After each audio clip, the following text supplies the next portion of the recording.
시간이 되셨으므로 사도신경으로 신앙 고백 드리시겠습니다. 전능하사 천지를 만드신 하나님 아버지를 내가 믿사오며 그 외아들 우리 주 예수 그리스도를 믿사오니 이는 성령으로 잉태하사 동정녀 마리아에게 나으시고 본디오 빌라도에게 고난을 받으사 십자가에 못 박혀 죽으시고 장사한 지 사흘 만에 죽은 자 가운데서 다시 살아나시며 하늘에 오르사 전능하신 하나님 우편에 앉아 계시다가 저리로서 사는 자와 죽은 자를 심판하러 오시리라. 성령을 믿사오며 거룩한 공예와 성도가 서로 교통하는 것과 죄를 사하여 주시는 것과 몸이 다시 사는 것과 영원히 사는 것을 믿사옵나이다. 아멘. 찬송가 304장 부르시겠습니다.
기도하시겠습니다. 사랑과 은혜가 충만하신 하나님, 이른 새벽 고난주간 특별 새벽 기도로 저희들을 주님의 보좌 앞에 엎드리게 하심에 감사드립니다. 하나님 아버지, 주님을 떠나 살아갈 수 없는 저희들임을 알면서도 주님의 뜻보다는 내 생각과 이기심으로 살아가고 있음을 회개합니다. 용서하여 주시옵소서. 예수님의 고난과 죽음 그리고 부활이 주는 놀라운 은혜와 생명의 의미를 삶의 매 순간마다 깊이 묵상하게 하시고 그 놀라운 사랑을 본받아 살아가게 하소서. 오직 예수님의 온유하고 겸손하신 성품만을 닮아가게 하소서. 특별히 이 기간 동안 주님의 고난에 더욱 깊이 동참하는 마음을 품게 하고 이 새벽 우리 이구역 식구 및 모든 평동서북교회 성도들의 마음과 정성을 다해 드리는 이 기도를 기뻐 받아 주시옵소서. 이 특별 새벽 기도가 우리에게 일상화된 기도 생활로 체질화되도록 하는 제 출발점이 되게 하여 주시길 간절히 바라며 사랑이 많으신 예수 그리스도의 이름으로 기도드립니다. 아멘.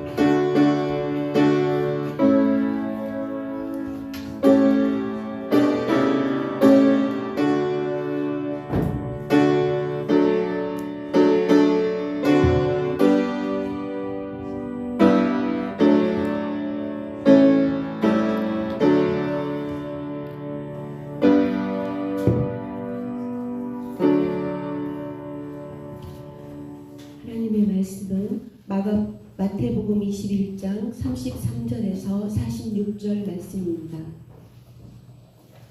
마태복음 21장 33절에서 46절 말씀입니다.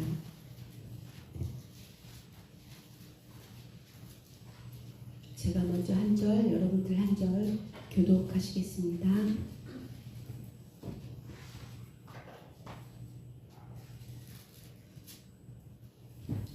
다른 한 비유를 들으라.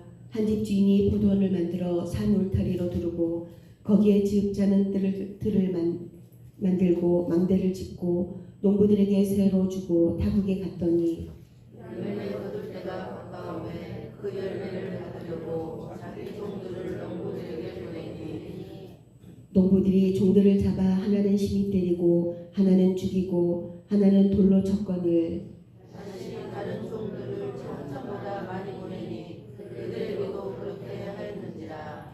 후에 자기 아들을 보내어 이르되 그들이 내 아들은 존대하리라 하였더니 농부들이 그 아들을 보고 서로 말하되 이는 상속자니 다 죽이고 그의 자산을 차지하지 않고 이에 잡아 포도원 밖에 내쫓아 죽였느니라.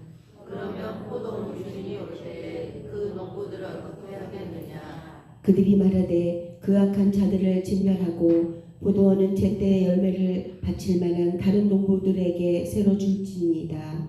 예수께서 이르시되 너희가 성경의 건축자들의 버린 돌이 보통의 머릿돌이 되었나니 이것은 수로 말미암아 것이요 우리 눈에 기이하도다 함을 우리도 공유하느냐. 그러므로 내가 너희에게 이르노니 하나님의 나라를 너희는 빼앗기고 그 나라의 열매 맺는 백성이 받으리라. 이 돌 위에 떨어지는 자는 되겠고 이 돌이 사람 위에 떨어지면 그를 가루로 만들어 흙이라 하시니.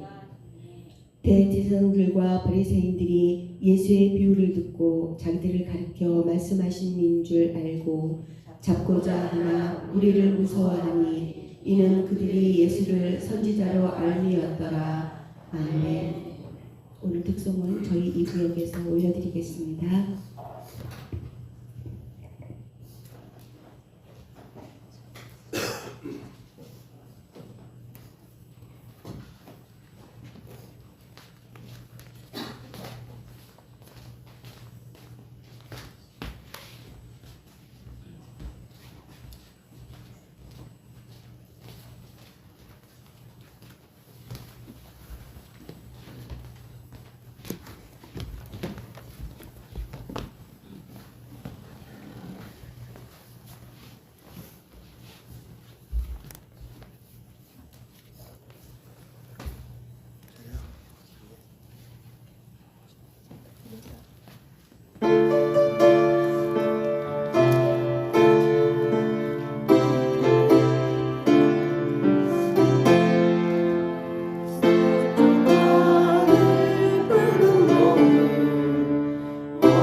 하겠습니다.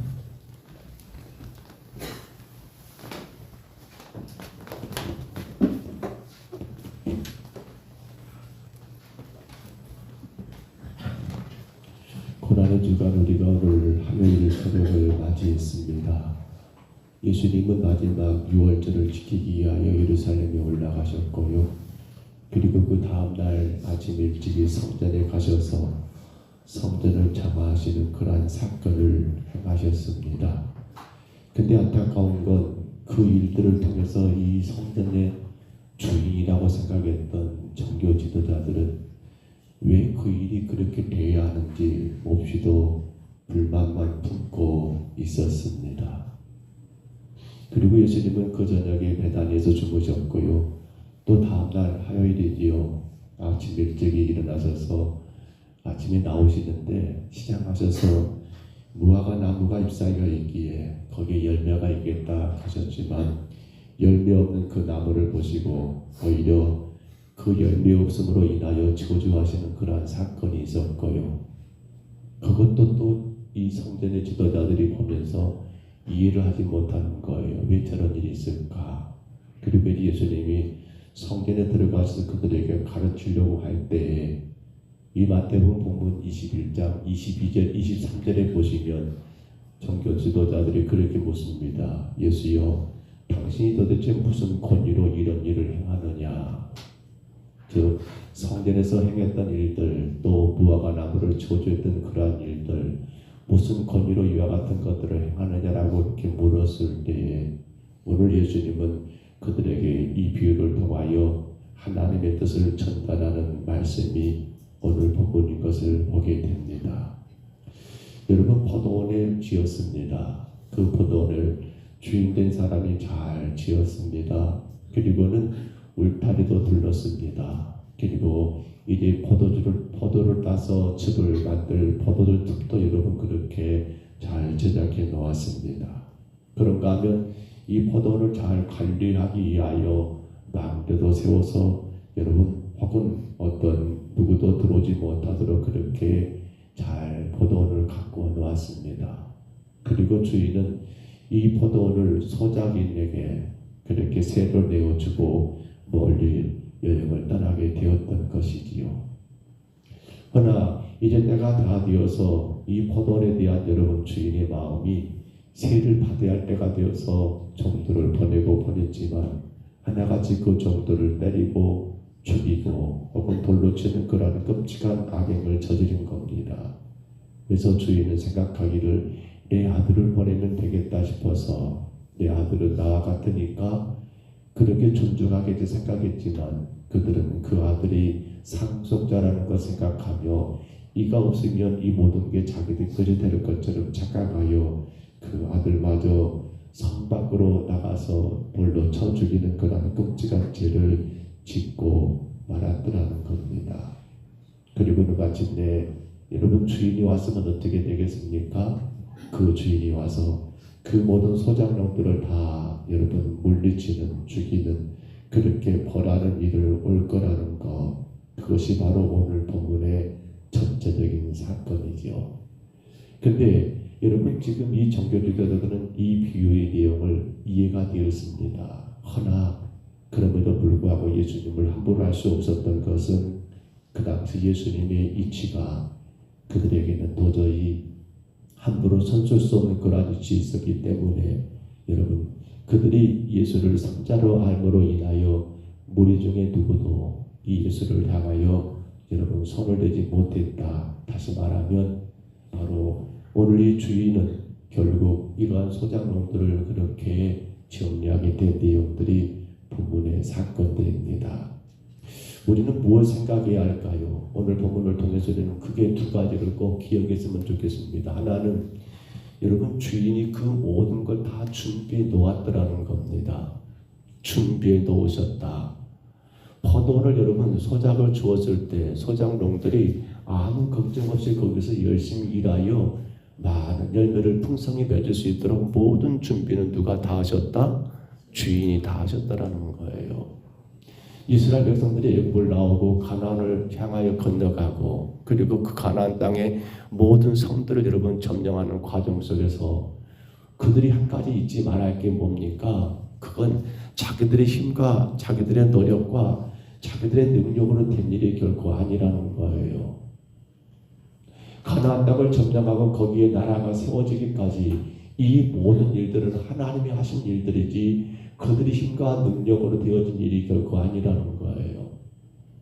근데 지금 이 소작농들이 가장 크게 착각한 게 바로 이거잖아요. 누가 포도를 만들었습니까? 누가 거기 울타리를 씌웠습니까? 누가 포도주를 짤 수 있도록 그 틀을 그대로 만들어 놓았습니까? 누가 이 포도를 지킬 수 있도록 높은 망대를 세워가지고 그 모든 걸 행했습니까? 자기들이 한 것은 하나도 없습니다. 일도 없습니다. 이 모든 건 다 주가 하신 일들이라는 거예요. 하나님이 세상을 창조하셨습니다. 그리고 하나님은 우리의 생명을 지금껏 이끄셨습니다. 우리의 모든 삶 가운데 하나님이 친히 간섭하셨습니다. 모든 건 주가 하셨던 귀한 일이더라는 거예요. 근데 지금 이 소작농들이 놓쳐버리고 있는 건 바로 이 문제잖아요. 마치 그것이 자기들의 힘으로 되어진 것처럼 내 포도인 것처럼 내가 울타리 쳤고 내가 포도즙을 딸 수 있는 그 틀을 만들었고 내가 망대를 세운 것처럼 착각하다 보니까 정작 소작인으로서 바쳐야 할 그런 세를 바치지 않고 있는 이 어리석음은 바로 거기서 출발하지 않겠냐는 거예요. 우리가 놓치지 말아야 합니다. 오늘 저와 여러분은 청지기에 불과하다는 거예요. 모든 것들을 창조하시고 모든 것들을 주관하시는 주인은 우리의 창조주 하나님이시고 우리는 그분이 여러분 우리를 당신의 백성으로 삼으셔서 이 땅의 모든 것들을 생육하고 번성하고 충만하고 정복하고 다스리라고 우리에게 맡겨 주어진 것이지 결코 그것이 내 것이 아니라는 것을 우리는 분명히 인정해야 한다는 사실입니다. 왜 세를 안 냅니까? 왜 열매를 거두어서 여러분 그 적당하게 주인에게 돌려줘야 할 그러한 열매를 드리지 않습니까? 여기가 문제지요. 여기가 문제지요. 내가 주인 되고 있는 거예요. 오늘 우리 교회도 우리의 가정도 아니 여러분의 생명도 마찬가지입니다. 주인은 오직 하나님이시고 나는 그분의 청직이라는 사실을 잊지 말아야 합니다. 모든 것들은 하나님이 다 준비하셨고 지금도 하나님께서 우리의 생명의 모든 것들을 진행하고 계시고 우리 삶에 필요한 것들을 주께서 지금도 허락하시고 여러분 우리의 모든 것들의 주인은 내가 아니요 오직 하나님이라는 사실을 우리는 결코 잊지 말아야 한다는 겁니다. 그런데 이들은 그렇게 생각하지 않으니까 세를 내지를 않는 거였습니다. 또 한 가지 우리가 오늘 본문에서 꼭 기억해야 할 게 뭡니까? 여러분이 만약에 중이라고 생각해 보세요. 자, 내가 너니 100마디가 있어가지고 그걸 세로 주었습니다. 우리는 세를 놓을 때 소작인들에게 세를 받는 게 있지요. 두 가지 경우가 있는 것 같아요. 자, 그 해에 거둬들인 것에 혹은 10분의 1을 주는 거. 모르겠어요. 제가 어렸을 때 기억으로는 저희는 소작을 안 해봤고 작은 돈 몇 마디가 안 된 거 먹고 살았습니다만은 그때 혹은 그런 분들이 많은가 모르겠어요. 소작을 받아가지고 주인에게 땅을 얻어서 그렇게 그래서 몇 대 몇인가요? 8대 2인가요? 옛날에 몇 대 몇이었는가 모르겠어요. 남의 땅을 우리가 먹게 되면 지금은 아마 거의 얼마 안 되는 것 같아요. 만약에 벼가 10가마니 나왔으면 몇 가마니를 주인에게 준가요? 소작을 할 때는 제가 기억하기로는 옛날에는 항상 많이 나갔던 것 같아요. 근데 요즘은 그게 많이 줄어들었지요. 그러니까 두 가지예요. 하나는 그에 거둬들인 거에 대해서 몇 분의 몇 혹은 8대 2 그렇지요. 소작이 8을 가져가고 주인에게 1을 준다든지 모르겠어요. 6대 4나든가 모르겠어요. 그렇게 여러분 그에 거둬들인 것에 대해서 여러분 소작을 받는 일이 있고 아니면 원래 아예 처음부터 그래 몇 가마니 쌀 몇 가마니 주기로 그렇게 소작을 하는 경우가 있잖아요. 자 그렇다면 이건 이미 약속된 일이에요. 당연히 그 소작은 여러분 소작농은 자기들이 거둬들인 것에 몇 분의 몇을 주인에게 주는 건 이미 정해진 일이에요. 그렇죠. 그건 자기들이 임의로 바꿀 수가 없어요. 만약에 그러면 어떻게 돼버려요? 이거 난리가 나는 거죠. 그 다음에는 여러분 그 소작들에게 안 준다니까요. 그럼 어떻게 되는 거예요? 소작농들은 먹고 살 수가 없잖아요. 자, 그렇다면 주인은 어떻게 하는 거예요? 당연히 당당하게 새 내라라고 여러분 그렇게 말할 권한이 있고, 이 소작농들은 당연히 우리가 당신과 약속한 게 있으니까 그렇게 곡식이 많든 적든 간에 추수한 게 많든 적든 간에 정한 대로 그렇게 세를 바쳐야 할 의무가 있는데, 근데 우리가 오늘 본문에서 보면 조금 이해가 안 되는 게 뭐예요? 주인이 종들을 천이 보냈거든요. 그러니까 하나는 때리고 하나는 죽이고 하나는 돌로 쳐서 여러분 그렇게 이상하게 만들어 버렸잖아요. 이게 말이 됩니까? 이건 있을 수가 없는 일이잖아요. 당연히 세를 내라 거 당연한 건데, 세를 받으러 주인이 종들을 보냈더니 그 종들을 치고 죽이고 그랬다? 있을 수가 없는 거예요. 근데 더 이상한 것은 주인은 또다시 종들을 더 많이 보냈다는 거예요. 그리고 그들마저도 그렇게 이 소작농들이 나쁜 짓을 행했는데, 근데 주인이 마지막에는 누구를 보내버립니까? 당신의 아들까지 보냈다는 건 저는 이해가 안 돼요. 왜냐하면 이놈들이 사람 같지 않은 놈들이구나, 이것들은 이렇게 상대하면 안 되겠구나 라고 해서 여러분 그렇게 주인은 힘이 있고 군사가 있으니까 군사를 거느리고 가가지고 그 소작농들을 다 제거해버리고 그렇잖아요. 성실하게 일할 수 있는 사람에게 소작을 줄 수 있을 것 같은데, 왜 주인은 그렇게 일들을 어찌 보면 질질 끄는 것 같아요. 아니 한 방에 제거해버리지, 한 방에 해결해버리지, 왜 그렇게 시간을 끄는가 모르겠어요. 이유가 뭡니까? 오늘 책자를 보시면 영어가 나와서 자꾸 죄송한데 바로 patience라고 그렇게 기록이 됐죠. patience 뭡니까? 인내하심. 오늘 주인이 여러분 소작농들에게 종들을 보내고 그리고 또 보내고, 그것도 안 되니까 당신의 아들 누굽니까? 예수 그리스도마저 이 땅에 보내셨건만, 이 종교 지도자들은 뭡니까? 그들은 소작농들이에요. 근데 마치 그들이 주인인 것처럼 종들을 죽이는 그 끔찍한 일을 행한다는 거예요. 그럼에도 불구하고 하나님은 어떻습니까? 또 기다리고 또 기다리고 또 기다리고 또 기다리고.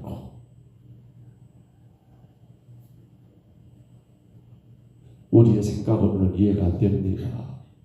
그러나 주는 여러분 그 일들을 지금 진행하고 계시지 않습니까? 바로 하나님의 인내하심. 그들이 분명고 잘못된 걸 깨닫고 하나님 앞에 회개하기를 기다리는 그 모습. 마땅히 하나님의 원하시는 영적인 열매를 맺어 그 열매를 하나님께로 올려드릴 것을 기다리고 그 인내하심에 여러분 주인의 모습을 우리 눈을 부분 가운데서 분명히 보아야 하지 않겠습니까? 그래서 오늘 성경에 여러분 이제 예수님을 향하여 이런 말이 기록이 되었지 않습니까? 42절에 예수 그리스도의 너희가 성경의 건축자들이 버린 돌이 모퉁이의 머릿돌이 되었나니, 여기 건축자들이 버린 돌이 바로 하나님께서 여러분 이 땅에 귀하게 예수 그리스도를 버리셨건만 누굽니까? 이 건축자들, 종교 지도자들이 유대인들이 어떻게 되어버립니까? 그 예수님을 버려버렸습니다. 어디에요? 십자가에 내놓아버렸습니다. 그런데 오히려 어떻게 되는 거예요? 그 버린 돌이 모퉁이의 머릿돌이었다. 집을 튼들이 기초를 받쳐주는 그 기둥이 되는 그 밑에 머릿돌이 될 수 있도록 바로 교회의 머리가 되신 예수 그리스도 어떻게 말입니까? 십자가 부활로 인하여 우리의 머리가 되시고 교회의 주인 되신 그러한 놀라운 일을 행하신 것을 오늘 성경이 말씀하고 있습니다. 사랑하는 성도 여러분, 그렇게 하나님은 우리를 향하여 지금도 인내하고 계십니다. 우리로 하여금 하나님이 원하시는 그 영적인 열매를 맺고 우리가 하나님의 종이요 하나님의 자녀된 그러한 삶을 살아가기를 오늘도 기다리고 인내하시는 주님을 우리는 이 새벽에 반드시 만나야 하겠습니다. 고난의 한 주간을 보내면서 우리 자신을 돌아봅니다. 나의 주인은 하나님 맞습니까? 내가 혹여나도 주인처럼 내가 일하고 있고 내가 땀 흘려 수고하고 있으니까 모든 것들이 내 것인 것처럼 그렇게 착각하는 우리의 삶은 없습니까? 나는 주인이 아니요 하나님이 나를 이 땅에 잠시 보내셔서 내게 내 삶을 허락하셨고 내게 내 자녀를 허락하셨고 내게 섬기는 교회를 허락하셨건만 천직이 이것만 내가 천직으로 살아가고 있는가를 여러분 우리는 오늘 하루를 보내면서 돌아보고 기도하시기를 바랍니다. 그러므로 이제 우리에게 뭐가 필요한 겁니까? 주인이 원하는 합당한 열매를 내가 지금 맺고 있는가 또 한번 여러분은 기도해야 합니다. 우리가 원하는 열매가 아니에요. 우리가 바라는 열매가 아니에요. 주가 나를 통해서 기대하시는 영적인 열매를 주님께 올려드리고 있는가? 마땅히 소작농들은 세를 내야 합니다. 세를 주님에게 드리는 게 당연한 거예요. 우리는 영적 소작농들이에요. 하나님께 우리의 열매를 우리를 구원하시려면 영적 열매를 하나님 앞에 맺어드려야 하는데 내가 혹여라도 이 어리석은 소작농들처럼 열매가 더 열매를 드리지 못한 채 그렇게 주의 마음을 아프게 하고 있는 우리의 삶은 아닌가를 오늘 이 아침에 묵고 기도하면서 오늘 고난의 주간 화요일 하루를 살아가시는 가운데 여러분 이 두 가지를 꼭 확인하시고 기도하시는 가운데 이 하루를 사시기를 축복합니다. 말씀을 뵙습니다. 모든 것들을 하나님이 다 행하셨고 우리는 그 일에 하나님이 참기기로 사용하고 계십니다. 주님이 원하시는 것을 우리들 바라보면서 사십시다. 주가 무엇을 내게 기대하신가를 우리는 그걸 깨달으면서 사십시다. 이 땅에 몇 년을 사느냐, 이 땅에 얼마나 많은 걸 가지고 누리며 사느냐도 중요하지만 더 중요한 것은 이 땅에 사는 날 동안 내가 주님의 소작농인 것을 깨닫고 주가 내게 기대하신 바가 무엇인가를 여러분 그 열매를 드리는 우리의 삶을 사시기를 주의 이름으로 축복합니다. 주의 이름으로 축원합니다. 우리 하나님 아버지 감사합니다. 우리 잠깐 같이 한번 기도할까요? 주님, 내가 주인이 아닙니다. 내가 주인이 아닙니다. 나는 소작농이요. 나의 주인은 오직 하나님이신 것을 기억하며 살게 하옵소서. 주님 원하시는 열매를 많이 맺는 자가 되게 하여 주옵소서. 우리 잠깐은 이번 동안만 기도하시고요. 그리고 자유롭게 기도하시기를 바랍니다. 우리 하나님 아버지 감사합니다. 주님 내가 주인이 아니요 나는 아버지 소작농인 것을 기억하게 하옵소서. 참되기로 당연히 맡은 바 아버지 구할 것 충성이라고 주가 원하시는 열매를 드려야 한다는 삶을 아버지 깨닫고 감당하게 하여 주옵소서. 그러므로 내가 원하는 열매가 아니라 주가 원하시는 열매, 주가 기뻐하시는 열매를 많이 맺어서 나를 하나님의 자녀로 삼으신 하나님께, 나를 소작농으로 쓰시는 하나님께 영광과 찬송이 되는 고난의 귀한 삶을 감당하게 주님 도와주옵소서. 이 새벽에도 주께와 싸우니 귀한 영혼들을 강하게 붙드시옵소서. 축복하여 주옵소서. 영광만 받으시옵소서. 주의 선한 뜻만 이루어지게 하여 주옵소서. 이제는 우리 구주 예수 그리스도의 은혜와 우리 하나님 아버지의 크고도 놀라우신 사랑하심과 성령님의 교통하심이 소작농으로 나를 사용하시고 나를 통하여 열매를 원하시는 주님의 뜻을 알고 하나님이 기뻐하는 영적 열매를 많이 맺어드리기를 소원하는 여기는 모든 주의 심령들 머리머리 이해와 가정 이해와 생업 이해 건강 이해 자녀들 이해 이대로 영원토록 함께 있을지어다. 아멘. 우리 아침에 간절히 기도하십니다. 꼭 두 가지 기도하십시다. 주님, 내가 주인이 아닙니다.